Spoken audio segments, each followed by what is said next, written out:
Muito bom dia, amada igreja do Senhor Jesus. Gente, tá muito... Eu preciso de mais força aí, vai. Bom dia, uma força aí depois do Natal. Vamos lá. Bom dia, gente. Bom dia. Aê, agora melhorou. Aí, gostei, Estherzinha. Agora sim, gostei. Aí sim, ó. Assim eu gosto. Gente, que privilégio, né? Que privilégio a gente estar aqui reunido mais uma vez. Depois de uma celebração tão especial que é o Natal, né? Uma lembrança do nascimento do nosso Senhor, do nascimento do nosso Salvador. E me sinto muito honrado de estar aqui nesse dia, para celebrar junto com vocês. E hoje eu queria compartilhar uma palavra com vocês que Deus tem trabalhado comigo já faz algum tempinho. Desde quando eu e minha esposa, para quem não conhece, a gente foi fazer seminário nos Estados Unidos, a gente se casou e foi fazer seminário nos Estados Unidos. E desde essa época, Deus tem trabalhado esse tema no meu coração, que é a confiança. E como a gente pode confiar no Senhor, sendo que a situação, às vezes, as aparências, elas são totalmente contrárias àquelas que a gente... na nossa lógica, na nossa mente, a gente não consegue ver. E essa era uma situação que para a gente era muito impossível, né? A gente tinha que largar o nosso emprego, nosso sustento, nossa fonte de renda, e teve que se mudar para o exterior sem garantia de nada, sem garantia do que a gente encontraria lá, sem garantia de sustento, com a única garantia de uma palavra que o Senhor tinha nos dado. Então Jesus começou a trabalhar isso no meu coração. Só que durante esses 4 anos que a gente estudou lá e depois, nesse tempo que a gente voltou aqui para o Brasil, com o aparecimento do Covid, parece que as coisas ficaram um pouco mais difíceis. E eu tenho uma pergunta para fazer para vocês. Quem nunca ficou preocupado com uma situação que parecia não ter saída, que parecia que traria uma consequência negativa, né, uma situação de incerteza?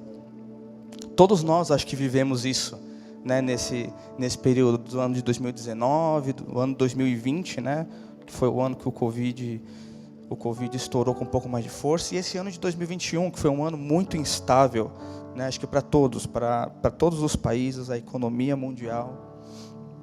Então eu creio que todos nós passamos por esse período de incerteza. E, gente, são nesses períodos de incerteza que a nossa fé ela é testada. Eu não sei se vocês, nesse período todo, sentiram um sentimento de angústia dentro de vocês. Eu senti um sentimento de angústia muito forte. Tipo, eu não sei o que fazer, eu não sei para onde ir, o que vai ser agora, né? Como que eu vou me sustentar? Como que eu vou sustentar a minha família? Muitas pessoas perdendo o emprego. Nessas horas a gente pergunta, onde está Deus? Não é verdade? Nessa hora a gente se pergunta, e aí Deus, como é que vai ser? E aí um desespero, ele toma conta da nossa mente, e parece assim incrível, a gente não consegue pensar em mais nada, só em, nossa, como é que vai ser o dia de amanhã? Como é que vai ser o mês que vem? Esse mês eu consegui, mas mês que vem eu não sei. E por pior que esses sentimentos eles possam parecer, o que eles fazem com nós? Eles trazem para nós um sentimento de impotência, né, de incapacidade, de medo, e tiram o nosso rumo. Parece que o nosso mundo caiu, o nosso chão foi tirado, e parece que a gente não tem mais esperança. E é isso que um tempo de crise faz na nossa vida. Não só o Covid, mas o Covid foi um bom exemplo que pegou a todos, mas isso é que os tempos de crise fazem na nossa vida. Quando eles vêm, eles tiram o nosso rumo. Às vezes eles tiram os nossos olhos, principalmente. Eles têm o poder de tirar os nossos olhos do nosso Senhor. De onde está o quê? O nosso refúgio, de onde está o nosso abrigo, de onde está a nossa provisão. Por isso que é tão importante nós sabermos como agir em momentos de crise. É sobre isso que eu quero falar hoje. Eu intitulei essa mensagem como confiança em meio à crise. Como que a gente pode confiar no Senhor em meio à crise? Como que a gente pode enxergar o Senhor, como a gente pode ver o Senhor em meio à crise? E eu queria falar com vocês sobre a história do rei Ezequias, que está lá em 2 Reis. Vamos abrir comigo lá em 2 Reis, no capítulo 18, a partir do capítulo 18. Se eu tiver tempo eu vou ler bastante texto, tá, gente? 2 Reis, capítulo 18, a partir do primeiro verso.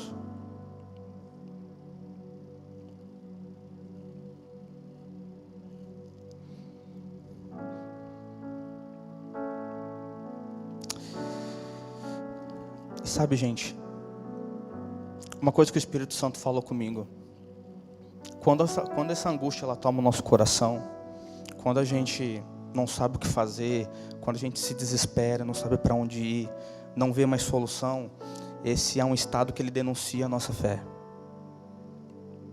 Presta atenção no que eu vou te falar. Quando nós sentimos essa angústia, esse desespero de não saber o que fazer, de não saber para onde ir, esse estado denuncia a nossa fé. Porque quando a nossa confiança no Senhor ela está abalada, a gente se sente inseguro.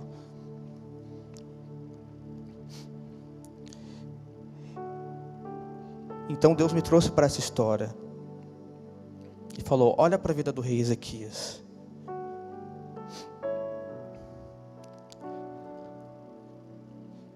Então a partir do verso 1. No terceiro ano no terceiro ano de Oséias, filho de Elá, rei de Israel, começou a reinar Ezequias, filho de Acás, rei de Judá. Tinha 25 anos de idade quando começou a reinar e 29 anos reinou em Jerusalém. Era o nome da sua mãe, Abi, filha de Zacarias. Fez o que era reto aos olhos do Senhor, conforme tudo o que fizera Davi, seu pai. Esse verso é muito importante. Fez o que era reto aos olhos do Senhor. Removeu os altares idólatras, quebrou as colunas sagradas, derrubou os postes sagrados. Despedaçou a serpente de bronze que Moisés fizera, pois até aquele dia os filhos de Israel lhe queimavam incenso e lhe chamaram Neustã. Presta atenção nesse versículo. Verso 5. Ezequias confiou no Senhor, o Deus de Israel, de maneira que, depois dele, não houve seu semelhante entre todos os reis de Judá, nem entre os que foram antes dele. Olha que forte esse versículo. A palavra fala que não houve o rei como Ezequias, nem antes e nem depois. Ele se aproximou do Senhor e não deixou de segui-lo. Obedeceu seus mandamentos que o Senhor tinha dado a Moisés. E o Senhor foi com ele, por onde quer que fosse, prosperava. E rebelou-se contra o rei da Síria e não o serviu. Vamos separar esse verso 7 em duas partes. Primeiro, o Senhor foi com ele e por onde ele fosse, ele prosperou. E em seguida, o que aconteceu? Ele se rebelou contra o rei da Síria, que era o poder bélico da época. Tá? O governo assírio, o reino assírio, era o poder bélico da época. Ele tinha um poder muito, muito mais forte do que Jerusalém, né? Do que Judá e do que Israel. E eles que comandavam.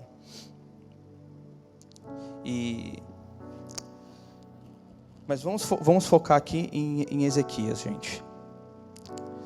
A palavra fala que ele foi um rei de acordo com o coração de Deus, que achou favor diante do Senhor. Ele fez o que era reto, ele fez o que era bom. E a palavra fala que ele confiou no Senhor. Olha só que importante, confiar no Senhor. Ele confiou e obedeceu. E isso fez com que ele prosperasse, isso fez com que ele tivesse paz. Porém, o que acontece, gente? Às vezes, a gente está passando por um momento bom, a gente fala, nossa, Deus está me abençoando tanto, eu tenho visto tanto a mão do Senhor fazendo na minha família, no meu trabalho, na minha escola, né, na minha empresa. Eu tenho visto a mão do Senhor e tenho sido muito abençoado. Só que às vezes a gente escorrega. E aí quando a gente escorrega, é que é o problema. E gente, o problema não é errar. Porque todos nós erramos. Eu erro, você erra, e a gente vai errar. Se tem uma coisa que eu posso te garantir, é que eu e você vamos errar. A gente vai errar. E o problema não é esse, não é errar. O problema é o que a gente faz com o nosso erro. O problema é que quando a gente erra, para onde os nossos olhos vão se voltar?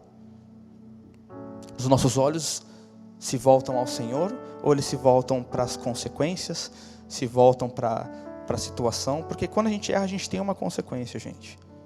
A gente vai enfrentar uma consequência. E a minha pergunta é, essa consequência vai fazer com que nós nos distraiamos, tiremos os nossos olhos do Senhor e coloquemos na consequência, em algo que está acontecendo? E causa esse desespero, e causa essa angústia? Não sei vocês, mas eu já passei por isso muitas vezes, tá? Passei por isso muitas vezes. Muitas vezes, muitas situações tiraram a minha paz. Tiraram a paz do meu coração.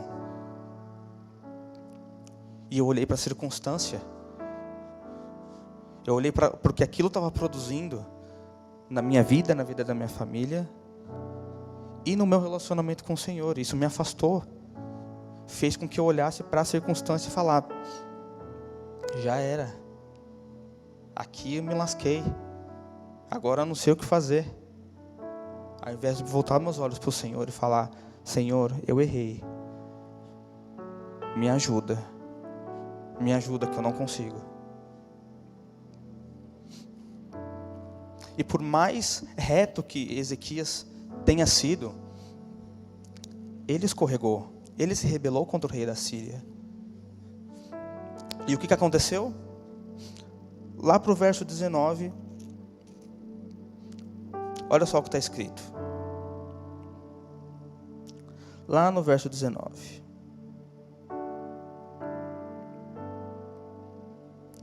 O porta-voz do rei assírio mandou que transmitissem essa mensagem a Ezequias. Assim diz o grande rei da Síria: em que você confia que lhe dá tanta segurança? Pensa que meras palavras podem substituir experiência e força militar? Com quem você conta para se rebelar contra mim? Com o Egito? Se você apoiar o Egito, ele será como um junco que se quebra sobre seu peso e perfura sua mão. O faraó, rei do Egito, não é digno de nenhuma confiança. Talvez vocês digam, verso 22, confiamos no Senhor nosso Deus. Mas não foi a ele que Ezequias insultou? Ezequias não destruiu os santuários e altares deles e obrigou todos em Judá e Jerusalém a adorarem somente no altar em Jerusalém? E aí ele continua falando, não, façam um acordo conosco. Façam um acordo conosco, porque vocês não têm força. Eu posso até emprestar cavalos, mas vocês não vão achar pessoas para montá-los. De tão pequenos e inexpressivos vocês são. E os insultos continuaram. Só que olha só o que o povo fez, gente. Lá no verso 36, lá no finalzinho do capítulo 18. Mas o povo permaneceu em silêncio e não disse uma palavra sequer, pois Ezequias havia ordenado, não lhe respondam. Não respondam.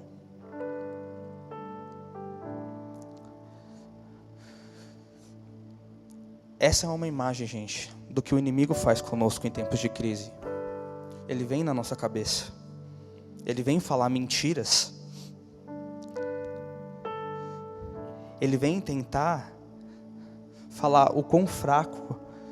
Ele tenta falar o quão errado nós somos. Ele vai te denunciar. Ele vai te denunciar. Vai falar assim, cadê a sua confiança? Você não falou que confiava em Deus, que confiava no Senhor, e olha só o que você fez. Gente, foi isso que aconteceu comigo. Das vezes que eu não confiei no Senhor, enquanto eu estava lá,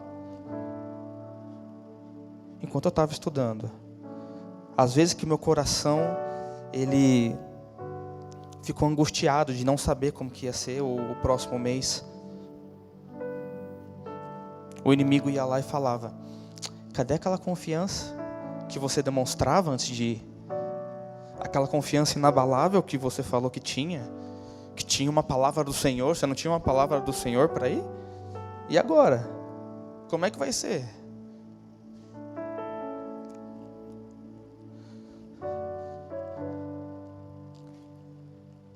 E é isso que ele faz. Ele é mestre em fazer isso. E por isso que eu falei, gente, esse é um estado que denuncia a nossa fé. Porque se a nossa fé está centrada no Senhor, se a nossa confiança está no Senhor, nós não damos ouvido. Nós ignoramos. A gente não precisa responder a essa acusação. A gente não precisa ceder a essa acusação, porque a nossa confiança está no Senhor. A nossa confiança está no Senhor e deve estar no Senhor. E o povo obedeceu ao rei Ezequias. E o que acontece? Ezequias vê toda essa acusação, esse estado que ele reconheceu o erro que ele fez de se rebelar contra a Síria e falou: agora já era. Agora eu estou lascado, eu estou perdido. Eu fiz besteira. E o que ele faz? Ezequias se volta ao Senhor. E ele procura o profeta Isaías. E Isaías dá uma resposta para o rei Ezequias. E dizendo, não se preocupe, Deus está com você. Não se preocupe, Deus está contigo. Então, naquela mesma noite, gente, olha o que acontece. 2 Reis, capítulo 19, lá no verso 35. Se você puder abrir comigo. 2 Reis, capítulo 19, verso 35. Somente depois, gente, que Ezequias se voltou ao Senhor, pedindo socorro, e procurou o profeta Isaías. Naquela mesma noite, olha o que aconteceu. Saiu o anjo do Senhor e feriu no acampamento dos assírios 185.000 deles. Levantando-se os assírios pela manhã cedo, viram que todos esses eram cadáveres. Assim Senaqueribe, rei da Síria, levantou o acampamento e partiu. Voltou e ficou em Nínive. E continuando, olha o que acontece.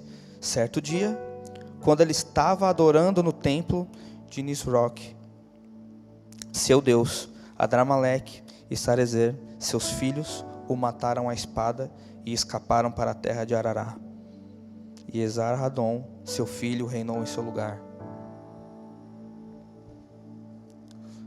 Olha o que acontece.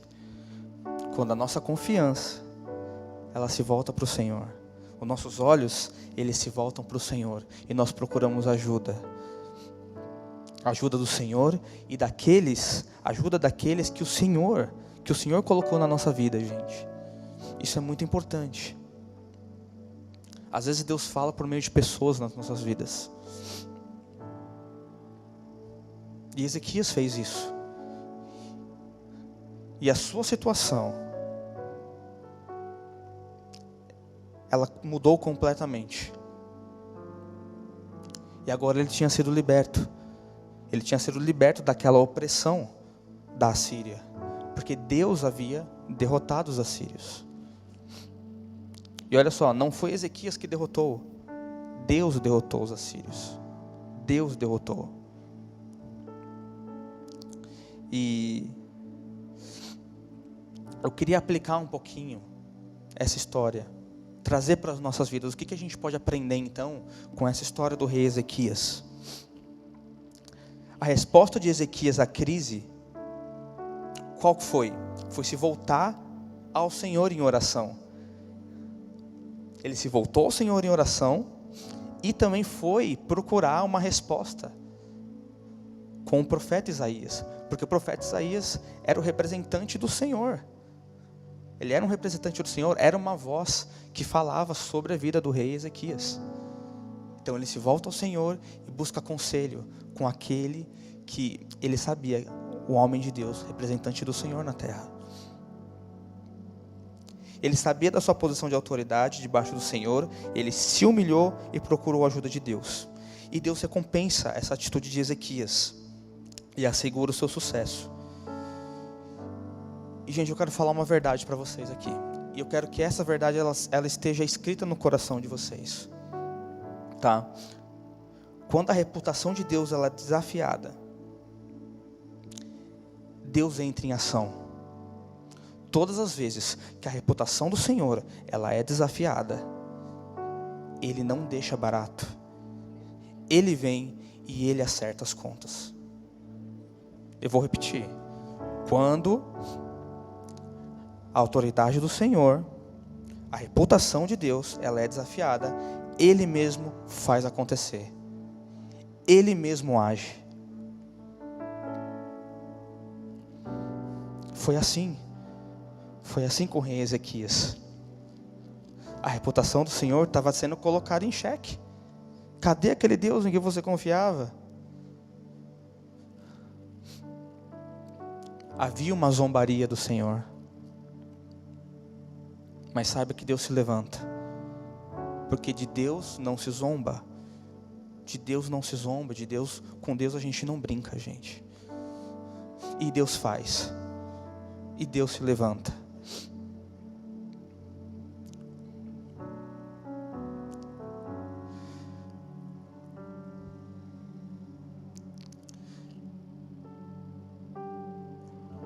Eu queria ler uns salmos para você.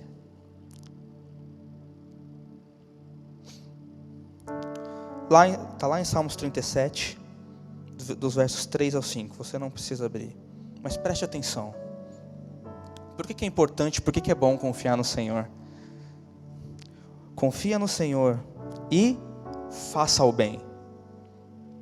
Confia no Senhor e faça o bem. E você viverá seguro na terra e prosperará. Busque no Senhor a sua alegria, e Ele dará os desejos do seu coração. Entregue seu caminho ao Senhor, confie nele e Ele o ajudará, Ele agirá. Olha que importante. O que a gente faz em tempos de crise? Confia no Senhor, continua fazendo bem. E o que está escrito na palavra, e você viverá seguro na terra e prosperará.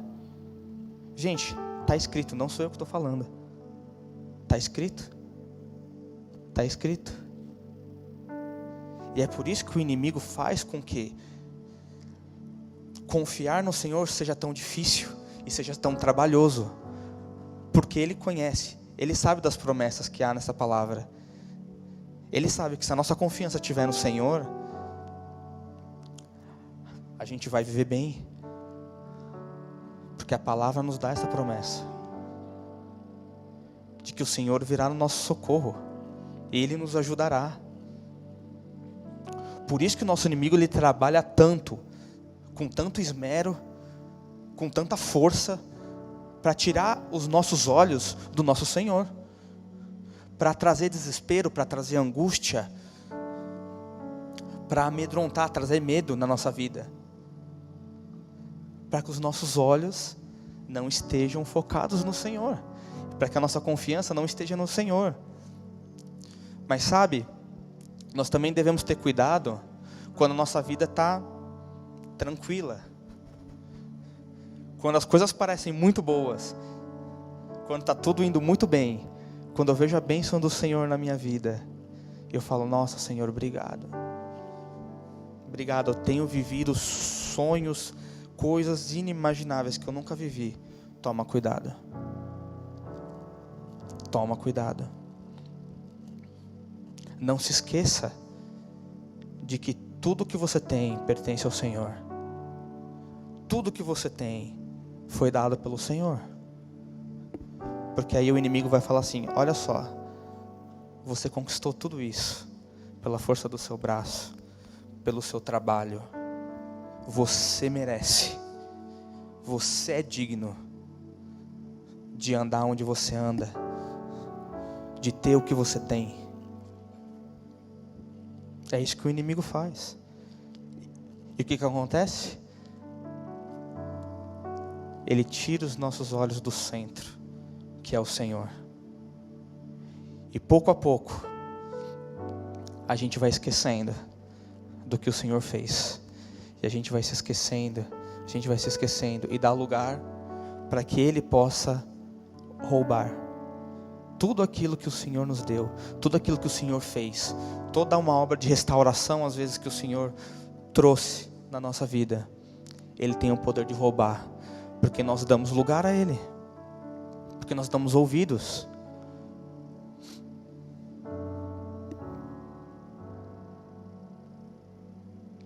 Em Jeremias está escrito, Jeremias 17, a partir do verso 7: feliz é quem confia no Senhor, cuja esperança é o Senhor. Feliz é aquele que confia no Senhor e o que? A esperança está no Senhor. A esperança não está no que eu tenho, a esperança não está no que eu conquistei, não está nas minhas habilidades, não está no meu ministério, não está no meu chamado, não está na palavra que Deus deu para mim. Está no Senhor. Gente, o Senhor é o centro. A nossa esperança tem que estar nele, a nossa confiança tem que estar nele. E a palavra fala que essa pessoa é como uma árvore plantada junto ao rio, com raízes que se estendem até as correntes de água. Não se incomoda com o calor, as suas folhas continuam verdes, não teme longos meses de seca e nunca deixa de produzir frutos. Olha só que palavra. Não teme o calor, não teme os períodos longos de seca, ou seja, as dificuldades. Quando a dificuldade bate, a gente não teme, por quê? A nossa raiz está profunda no Senhor. A nossa confiança está lá. E olha só o que a palavra fala: e continua produzindo fruto.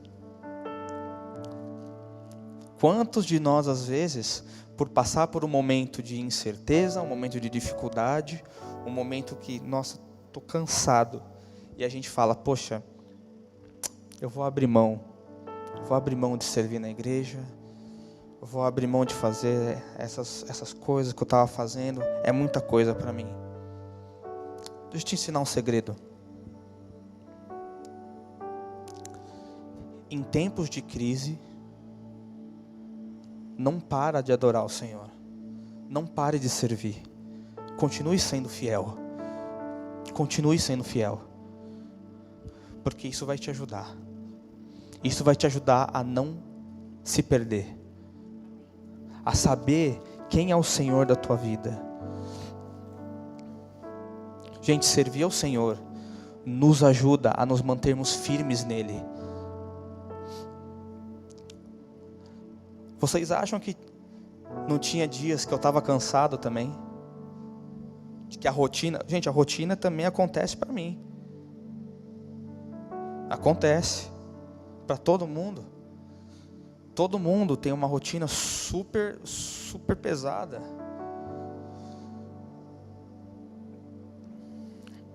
Só que a nossa rotina tem o poder de tirar a nossa visão do Senhor. Mas isso não pode acontecer. E o nosso serviço, a nossa adoração ao Senhor nos ajuda a nos mantermos num lugar. Quando a nossa rotina está pesada, quando a gente acha que a gente não consegue, mas a gente está servindo na casa do Senhor, Ele vem e restaura tudo. Parece que você ganha um sopro de vida. Parece que você é cheio de uma vontade, de um desejo e de uma força. Você ganha um renovo quando você está servindo o Senhor. E isso te ajuda durante a tua semana. Isso te ajuda a você se manter de pé. Isso te ajuda a não cair.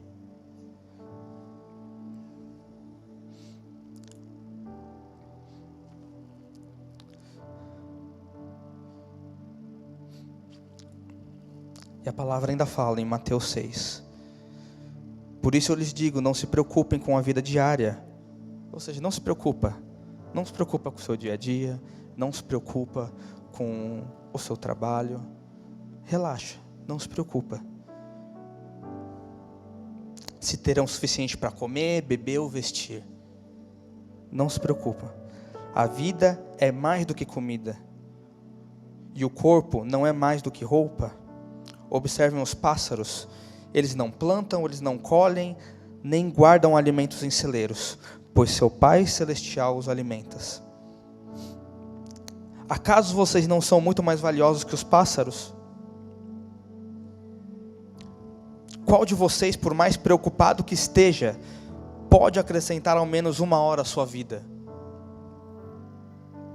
E por que se preocupar com roupa? Observe como crescem os lírios do campo. Não trabalham, nem fazem roupas. E, no entanto, nem Salomão em toda a sua glória se vestiu como eles. E se Deus veste com tamanha beleza as flores silvestres que estão hoje aqui e amanhã são lançadas ao fogo, não será muito mais generoso com vocês, gente de pequena fé? Portanto, não se preocupem dizendo o que vamos comer, o que vamos beber, o que vamos vestir. Essas coisas ocupam o pensamento dos pagãos, mas seu Pai Celestial já sabe o que vocês precisam. Relaxa, Deus sabe o que você precisa. Eu vou repetir, fica tranquilo, Deus sabe o que você precisa. Deus vê a sua necessidade. Mas Ele pede para que eu e você façamos algo, que é, busque em primeiro lugar o reino de Deus e a sua justiça, e todas essas coisas que nós falamos, serão acrescentadas. Não se preocupem com o amanhã, pois o amanhã trará suas próprias inquietações. Basta para hoje os problemas desse dia.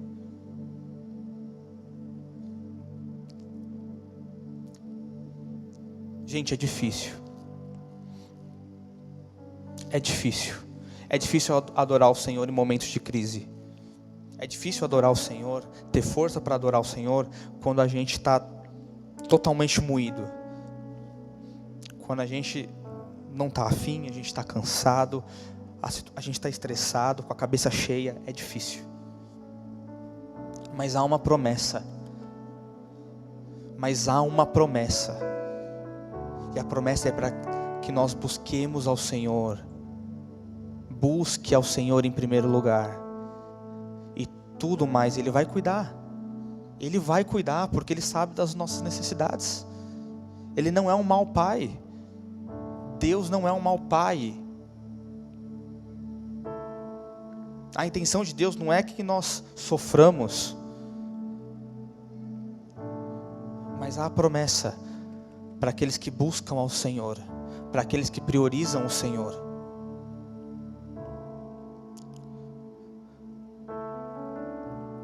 A nossa confiança, ela falha, gente, quando a gente esquece quem está no controle. Quando a gente esquece que quem é que reina e tem todo o poder. A nossa confiança falha quando a gente esquece quem Jesus é e de que Ele está conosco. Então saiba quem Jesus é na sua vida. Saiba que Jesus é provedor. Saiba que Jesus, Ele é resgatador. Ele é consolador. Jesus é salvador. Jesus, Ele é Deus. Ele é Deus. E Deus é onipresente. Ele está com você em todos os lugares. Ele é onipotente, Ele pode todas as coisas. E Ele é onisciente, Ele sabe de tudo. Mas Ele quer ouvir. Deus, Ele para te ouvir. Deus quer ouvir a nossa voz. Deus quer que nós o busquemos. Deus quer que nós falemos das nossas necessidades, mesmo que Ele saiba. Porque isso é adoração também. O reconhecimento de que sem Ele nós não podemos.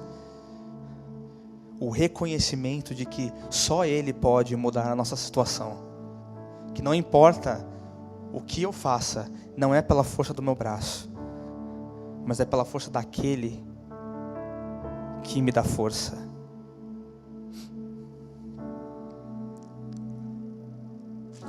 Então eu queria compartilhar com vocês bem rapidinho 6 passos práticos. Vamos fazer um resumão aqui de tudo que a gente aprende com a história de Ezequias, para que nesses momentos de crise, quando esses momentos de crise eles aparecerem diante de nós possamos enfrentá-los da maneira correta.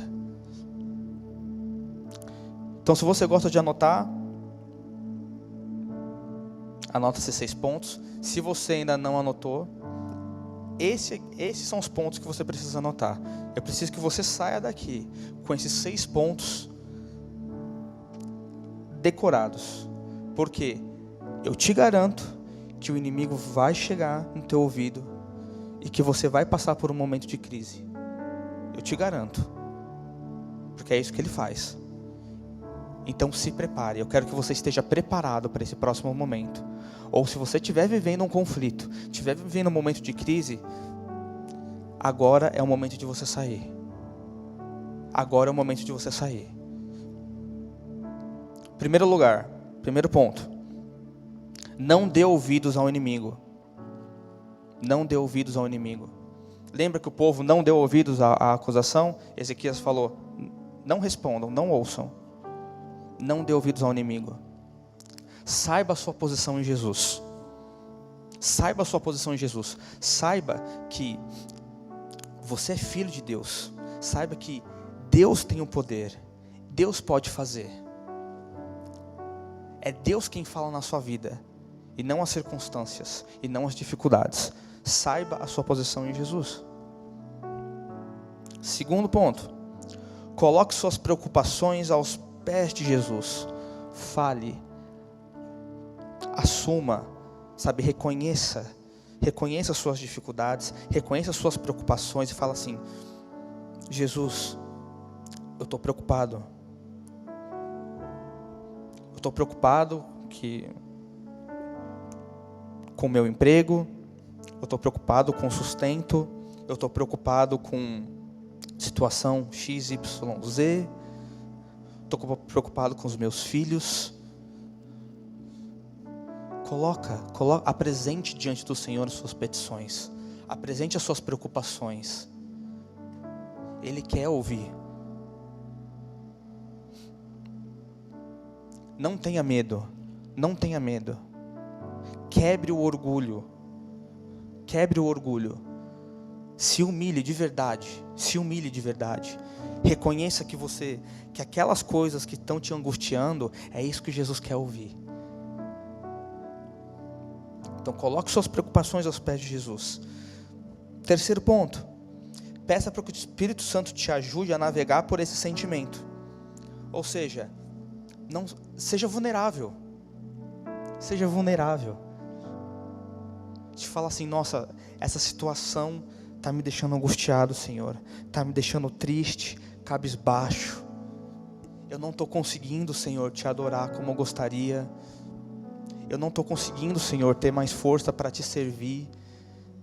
Me ajuda, Espírito Santo, a navegar por isso.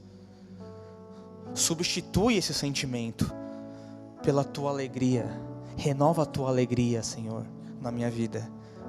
Seja vulnerável. Seja vulnerável com aquele que vai conseguir mudar a sua situação. Com aquele que vai fazer algo na sua vida. Porque a palavra fala que Deus não resiste a um coração contrito e quebrantado. A palavra fala e nos dá essa garantia. Então seja vulnerável com o Senhor. Quarto ponto: busque direcionamento do Senhor. E como que a gente busca direcionamento com o Senhor, gente? Oração. Oração, são 2 maneiras aqui, tá? Que eu quero falar com vocês. A primeira é a oração. E o que significa oração? Gente, oração não é a gente chegar lá no nosso quarto, bonitinho, a gente às vezes até ajoelha, né? Vou até ajoelhar aqui e tal. Me render ao Senhor, me prostrar. E falo um monte de coisa. Joguei a minha lista aqui. Ó, Senhor, é isso aqui, isso aqui, isso aqui, isso aqui, isso aqui. Amém. Não. Gente, oração não é isso. Isso é monólogo. Oração é um diálogo. Oração é uma conversa. E um diálogo, uma conversa, você precisa ter pelo menos 2 pessoas. E as 2 pessoas precisam falar. As 2 pessoas precisam falar. Ou seja, quando nós oramos, quando nós entramos no nosso quarto, quando nós nos voltamos ao Senhor, peça, agradeça, mas ouça. Ouça, pare para ouvir o Senhor. Faça esse exercício. Faça esse exercício. Pergunte, faça perguntas ao Senhor, para que Ele possa te responder. Nós precisamos praticar, gente, um pouquinho do silêncio nas nossas orações. Deus não está preocupado do quanto você vai falar. Lembra, Ele já sabe. Ele quer que nós reconheçamos e nós coloquemos, apresentemos as nossas petições a Ele. Mas Ele também quer que nós ouçamos Ele. Ouça, pare para ouvir o Senhor. E às vezes a gente pode se perguntar, mas Tiago, como que eu ouço o Senhor? Como que eu sei que o Senhor vai falar comigo? Olha, se a gente nunca para ouvir o Senhor, realmente, como que a gente consegue discernir a voz do Senhor? A gente não vai conseguir discernir. Por isso que é um exercício, gente. E Deus fala de muitas maneiras. E o que eu acho mais legal, é Deus fala com cada um de nós de uma maneira específica. Porque nós somos únicos para o Senhor. Ou seja, Deus não vai falar com você da mesma maneira que Ele fala comigo às vezes. Nós precisamos aprender a discernir a voz do Espírito Santo. E como que a gente faz isso? Prática, prática e prática e prática. Orando e parando para ouvir. Pedindo, Senhor, me ajuda a te ouvir. Abre os meus ouvidos para que eu possa ouvir. Abre os meus ouvidos para que eu possa ouvir. Às vezes você ouve uma voz audível do Senhor. Às vezes Deus fala no teu coração por meio de uma impressão, por meio de um sentimento. Cabe a nós discernir, gente. Cabe a nós discernir como ouvir a voz do Senhor. Mas tem uma coisa que eu posso garantir para você, para que você tire a sua dúvida, se é a voz do Espírito Santo ou se não é. Sempre quando Deus fala, Ele enche o nosso ser de paz. Quando nós sentimos paz, aquela paz que excede todo o entendimento, aí sim, você não vai ter dúvida de que o Espírito Santo falou contigo.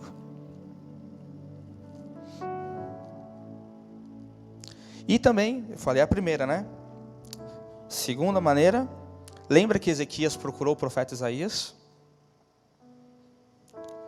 Procurem seus líderes.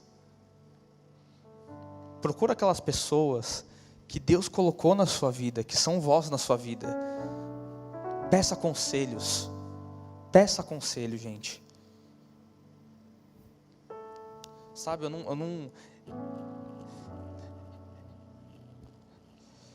eu não consigo colocar em palavras o quão importante é isso. Não sofra sozinho. E também não se alegre sozinho. Nós somos criados para viver em comunhão, gente. A palavra fala que é bom que os irmãos vivam em comunhão. Então divida as suas dificuldades e as suas alegrias com aqueles que Deus colocou na tua vida. Com os teus líderes espirituais.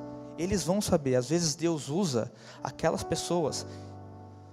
Deus usa aquelas pessoas. Mais do que a gente imagina. Muitas vezes mais do que a gente imagina. A gente não pode ser egoísta de querer ouvir sempre de Deus. Sempre de Deus. Não, eu só vou me mover daqui se Deus falar comigo. Se eu ouvir Deus aqui, ó. Aqui. Não. Às vezes Deus vai falar com o nosso cônjuge. Eu vou repetir. Às vezes Deus fala com o cônjuge. Às vezes Deus fala por meio dos filhos. Às vezes Deus fala por meio do meu pastor. Às vezes Deus fala por meio do meu líder. E posso falar uma coisa, às vezes Deus usa até quem não é crente para falar na nossa vida. Esteja atento para ouvir a voz do Senhor. Mas busque conselho com aqueles que Deus colocou na tua vida. Busque conselho com aqueles que Deus colocou na tua vida. Quinto ponto. Obedeça. Simples, mas tão difícil. Obedeça. Às vezes a gente fala assim, Senhor, eu quero ouvir a tua voz. Aí Jesus fala, faça isso.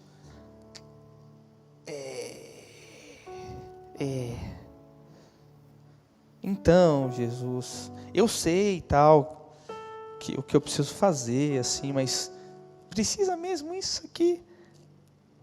Sabe, precisa dar uma oferta agora que eu tô liso? Isso aqui é o dinheiro do meu mercado. Eu vou sair aqui, eu vou no mercado, eu preciso dar oferta. Deus manda dar oferta e você não dá. Ou então Deus fala assim, olha, não aceita aquela proposta de emprego. Mas Jesus, vou ganhar 2 vezes, 3 vezes mais. Aí você se coloca numa roubada, porque você não ouve a voz do Espírito. Gente, obedeça. É simples, mas é muito difícil. Mas eu te garanto, a obediência ao Senhor, ela é recompensada. Deus é um Deus galardoador. A palavra fala que Deus é um Deus galardoador daqueles que o buscam. Então obedeça. Obedeça. Não questione. Quanto menos você questionar, menos vai doer. Mais rápido vai sarar. Mais rápido vai sarar, eu te garanto. Que às vezes pode doer no início. Fala assim, não, Jesus, abri mão disso aqui. Vai doer? Vai doer. Mas mais rápido vai melhorar. Te garanto, mais rápido melhora. E o último ponto. Confie que Ele fará. Confie que o Senhor fará. Existem promessas que Deus faz para nós, que vão se cumprir anos depois. É só a gente olhar para a vida de Abraão. Deus falou para Abraão que ele teria um filho. Abraão estava na sua velhice. E, logicamente, não conseguiria ter filhos. Sara estava na sua velhice. Humanamente falando, não era possível. Mas Deus prometeu. E Deus foi cumprir a promessa quando? Anos depois. Décadas depois. Então, lembre-se de algo. Se Deus prometeu, Ele vai cumprir, porque a palavra dEle não volta vazia. Se Deus prometeu, Ele vai cumprir. Creia, confie e faça a sua parte. A sua parte não é exigir que Deus faça a parte dEle. Lembre-se, a sua parte não é exigir que Deus faça a parte dEle. Ele vai fazer. Se preocupe em fazer a sua parte. A gente tem que se preocupar em fazer a nossa parte. Seja fiel naquilo que Deus te pediu para fazer. E deixa Ele cuidar do resto. Deixa Ele cuidar do resto. Isso é um problema dEle. Cumprir a promessa dEle é um problema dEle, não é nosso.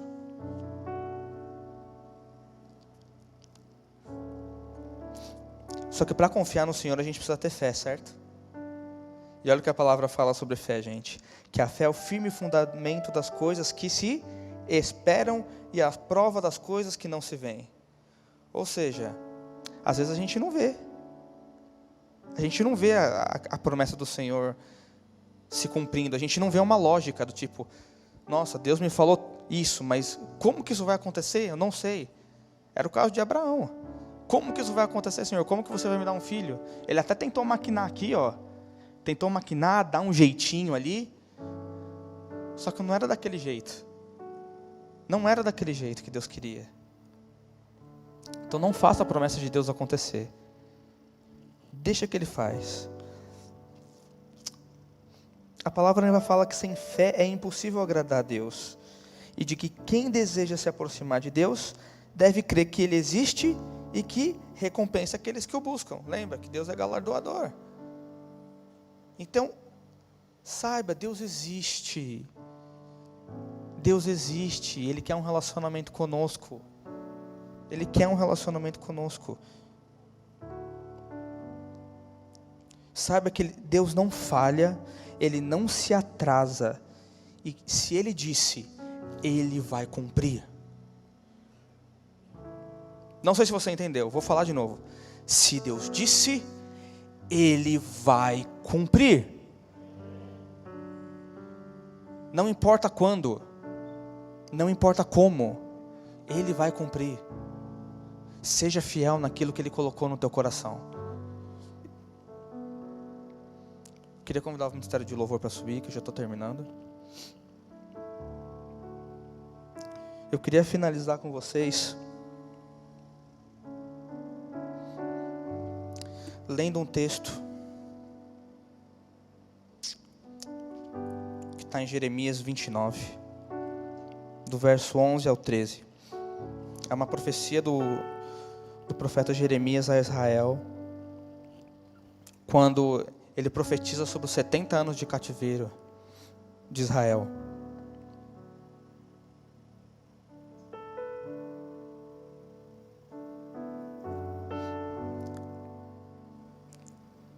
Jeremias 29, a partir do verso 11.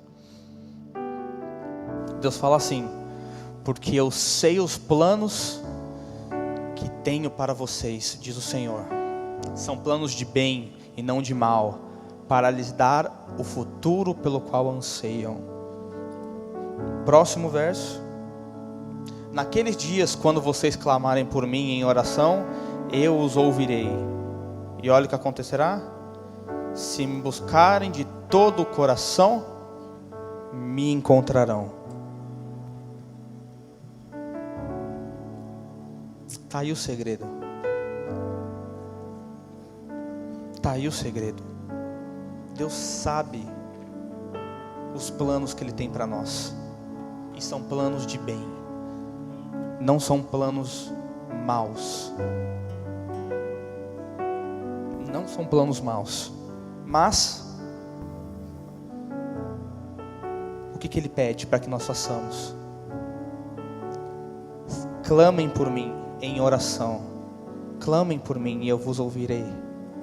Clamem, clamem, clamem e clamem, clamem. Me busquem de todo o coração. E aí sim, eu satisfarei os desejos do teu coração. Aí sim, sabe por quê, gente? Às vezes a gente tem essa impressão de que eu tenho um sonho e de que Deus quer realizar esse sonho. E isso não necessariamente é verdade. O que eu creio é que quando nós estamos alinhados com o Senhor, nós passamos a sonhar os sonhos dele para nós. E aí sim é que Deus vai satisfazer os desejos e os sonhos do nosso coração, porque eles estão alinhados com os sonhos e os planos que Ele tem para nós. Portanto, busque ao Senhor, coloque os teus planos, coloque os teus sonhos nas mãos dEle, e Ele vai dizer, Ele vai te revelar aquilo que Ele tem preparado, aquilo que Ele tem sonhado. E aí sim você vai viver a boa, a perfeita e a agradável vontade de Deus. Então pode se colocar de pé.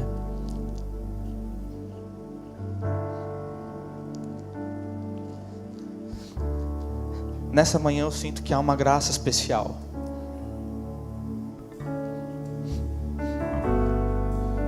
Para que nós possamos nos apresentar diante do Senhor, apresentar as nossas preocupações, apresentar para Ele os nossos planos, os nossos sonhos, para que Ele possa fazer a vontade dEle, para que Ele possa dar a palavra final, não o mundo, não o nosso inimigo e nem nós, para que nós possamos deixar o nosso orgulho de lado, deixar as nossas próprias motivações de lado, para que nós possamos viver a boa, a perfeita e agradável vontade de Deus para as nossas vidas. Portanto, aí no seu lugar mesmo, eu gostaria de orar com você. Eu gostaria de que você se apresentasse ao Senhor. Apresente as suas preocupações, apresente os seus planos, os seus desejos, porque Ele ouve e Ele sabe. Ele ouve e Ele sabe, e Ele quer falar, Ele quer responder. Ele quer responder.